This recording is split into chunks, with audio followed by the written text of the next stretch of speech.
আলাইকুম। আজকে আপনাদের মাঝে এমন একটি ফল নিয়ে আমি ভিডিওতে চলে আসছি যা আপনার আমার সবার পরিচিত। ফলটা বৎসরিক একবার হয়। তো সেই ফলটার নাম হচ্ছে তরমুজ। তো আজকে সেই তরমুজের বিষয়ে আজকে আমি A to Z আপনাদেরকে দেখাবো যে কিভাবে চাষ করা হয়, কিভাবে কি করা হয়। এবং এই তরমুজ ক্ষেতটা হচ্ছে ভোলা উপকূলীয় এক অঞ্চলে, যার নাম ভোলা চরপেশন।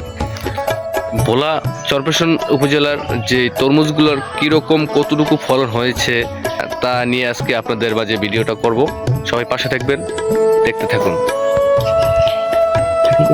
তরমুজ এমন একটি ফল যা ছোট বড় সবাই খেতে পারে। এটা খাওয়ার উপযোগী। তরমুজ চাষটা যদি আপনারা নিজের চোখে দেখতেন তাহলে বুঝতে পারতেন তরমুজ চাষ করা কতটা কষ্টদায়ক। আসলে এই কষ্টটা যদি আমরা বুঝতাম তাহলে কৃষকের দাম দ্বিগুণ বাড়িয়ে দিতাম। এই আমাদের ভোলা জেলায় অনেক তরমুজ চাষ হয়, যা আমাদের এই গ্রাম থেকে ঢাকা, চট্টগ্রাম, খুলনা, বগুড়া বড় বড় শহর অঞ্চলে এই তরমুজটা চলে যায়। আমার স্ক্রিনে দেওয়া যে ভিডিওটা দেখতে পাচ্ছেন, এই তরমুজ গাছের বয়স প্রায় 3 মাস। এই সময় তরমুজ আস্তে আস্তে বড় হতে থাকে। আপনারা দেখতেই পাচ্ছেন 3 মাস বয়সে তরমুজ কতটুকু বড় হয়েছে। কিছু ফুল, কিছু কড়া এবং কিছু সাইজের তরমুজ হয়েছে। এই 3 মাস তরমুজ গাছের পরিচর্যা করতে হয়। একটু লাভের আশায় লক্ষ লক্ষ টাকা তরমুজ খেতে পড়ে থাকে। যদি আবহাওয়া ভালো থাকে তাহলে অবশ্যই কৃষকরা কিছু মুনাফা ঘরে নিয়ে আসতে পারে, ভালো পরিমাণই কিছু মুনাফা নিয়ে আসতে পারে। কিন্তু যদি কোনো বৃষ্টিপাত হয় তাহলে কৃষকের অনেক ক্ষতিগ্রস্ত হতে হয়।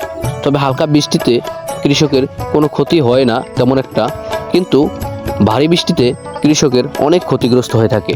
এই তরমুজ খেতে পানি দেওয়ার জন্য একটি সেচ বা পাম্প বসানো থাকে, যা আমরা বাংলা ভাষায় বলি পাম্প। তারপর এই পানিটা পাইপের মাধ্যমে ড্রেনে গিয়ে পৌঁছায়। পানিটা পৌঁছানোর পর ড্রেন থেকে পানিটা তুলে জমির গাছের গোড়াতে দেওয়া হয়, যাতে তরমুজ অতি তাড়াতাড়ি বড় হয়ে যায়।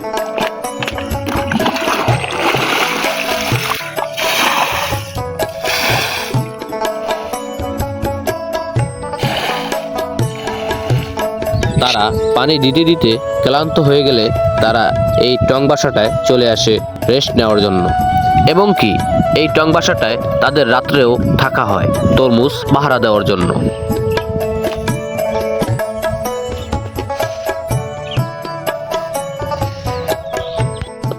এখন আমি কিছু কৃষকের সাথে কথা বলবো তরমুজের বিষয় নিয়ে। এটা কি জাতের বীজ, এই তরমুজটার নাম কি, এবং নানা কিছু বিষয় নিয়ে কথা বলবো তাদের সাথে। আপনারা পাশে থাকুন, দেখতে থাকুন। আচ্ছা, আপনার সাথে কিছু বিষয় নিয়ে আমি কথা বলতে চাই এই তরমুজের বিষয় নিয়ে।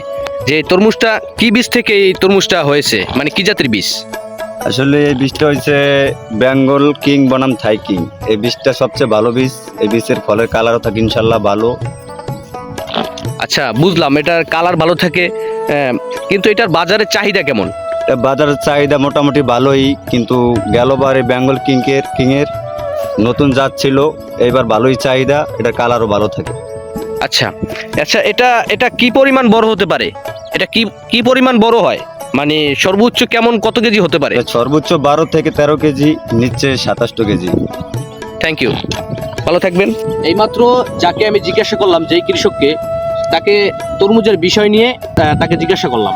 এখন আমি অন্যজনের কাছে যাব, গিয়ে জিজ্ঞাসা করব এটাতে কি কি ধরনের মেডিসিন বা ঔষধ কি পরিমাণ খাওয়াইছে, বা আরো কি কি লাগতে পারে সামনে। দেখতে থাকুন। আচ্ছা, এই জমিতে আপনারা কি পরিমাণ সার ব্যবহার করছেন? কত বিঘা জমিতে? একখানি জমি 20 আড়াই একর, 2 একর সার জমিনে 20 বস্তা সার ব্যবহার করছি। কালা, সাদা, তারপর ড্যাপ, তারপর দস্তা, সালফার, বিভিন্ন ভিটামিন সহকারে সাড়ে 20 বস্তা বিভিন্ন ভিটামিন আছে। এই কি সার কি দৈনিকই দিতে হয়, না কোনো পাতায় যদি বা গাছে যদি কোনো রোগ ধরা পড়ে তখন দেন? না না, দৈনিক দিতে হয় না। সার দিতে হয় মনে করো লাগানোর সময় দিতে হয়, তারপর সিডা সার দিতে হয়, তারপর গোয়েন্দা সার দিতে হয়, তারপর ফল হওয়ার সময় 3 বার করে গোলা খাওয়াইতে হয়।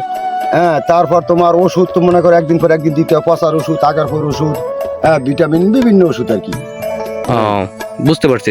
তো আপনাদের এখানে দৈনিক ঔষধ দেওয়া লাগে না? যদি কোনো গাছের রোগ ধরা পড়ে সেই ক্ষেত্রে ওষুধ দেওয়া লাগে, তাই নাকি? তখন দেওয়া লাগে। হ্যাঁ, অবশ্যই। ধন্যবাদ, ভালো থাকবেন। আচ্ছা, আপনার সাথে আমি কিছু কথা বলতে চাই তরমুজের বিষয় নিয়ে। হ্যাঁ, বলতে পারেন। এখানে আপনারা কত বিঘা জমি চাষ করতেছেন? এখানে আমরা 70 বিঘা জমি চাষ করতেছি, যে আশেপাশে জমি যা আছে সব মিলিয়ে কত? 70 বিঘা। 70 বিঘা জমি চাষ করতেছেন।